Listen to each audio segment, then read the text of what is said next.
Comme son nom l'indique, Bolivie cereus samepetanus est originaire de Bolivie. Cette espèce de 2 cm de diamètre est très peu lignifiée, ce qui a pour conséquence de pousser verticalement les premières années. Puis elle se couche en pouvant atteindre plus d'1 mètre de longueur.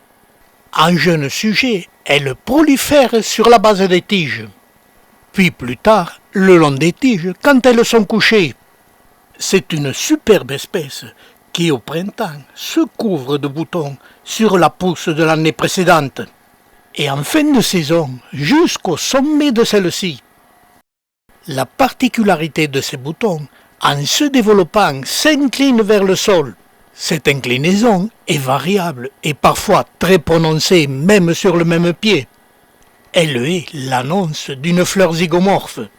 Les fleurs zygomorphes ont les pétales supérieurs plus longues que les pétales inférieurs.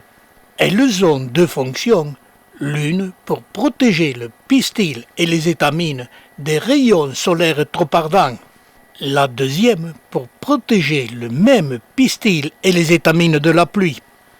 On retrouve les mêmes fleurs zygomorphes chez le genre Zygocactus, espèce épiphyte prospérant sur les arbres en région semi-aride ou tropicale. Le tube floral des fleurs du Bolivie cereus samepetanus sont couverts de poils et ont pour fonction de les protéger contre leurs prédateurs. Ce tube floral étant tendre et légèrement sucré, sont appréciés des escargots et de certains insectes. Cette particularité de fleurs zygomorphes n'est pas toujours produite systématiquement. Le même pied me produit souvent des fleurs normales qui ne sont pas zygomorphes.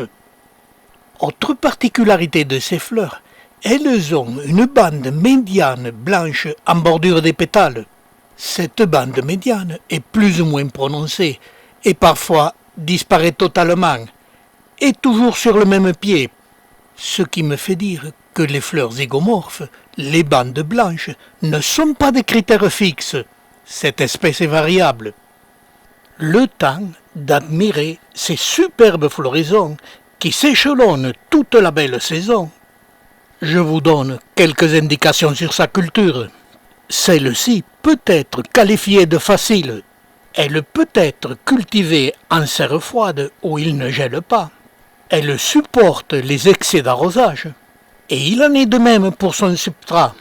Celui-ci est préconisé pour l'ensemble des cactacées, d'1 tiers de terreau, 1 tiers de terre à jardin et 1 tiers de sable.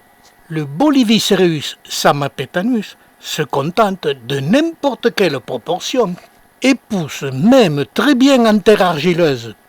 Pour obtenir une abondante floraison, cette espèce demande le plein soleil et de fortes chaleurs. Elle supporte allègrement les températures dépassant les 45 degrés, sans que celle-ci l'empêche de fleurir. Malheureusement, il est impératif d'avoir 2 pieds qui ne soient pas du même clone, si l'on veut obtenir des fruits et des graines. Heureusement, cette espèce est prolifère et par son développement en petit cierge, elle se bouture facilement. Sa particularité, quand les tiges se couchent, dès qu'elle touche le sol, elle racine et forme immédiatement un autre pied qui prolifère. Et ainsi, cette espèce forme de véritables touffes de plusieurs mètres de diamètre. Les tiges, dès qu'elles se couchent, dès qu'elles sentent l'humidité, elles émettent de très nombreuses racines.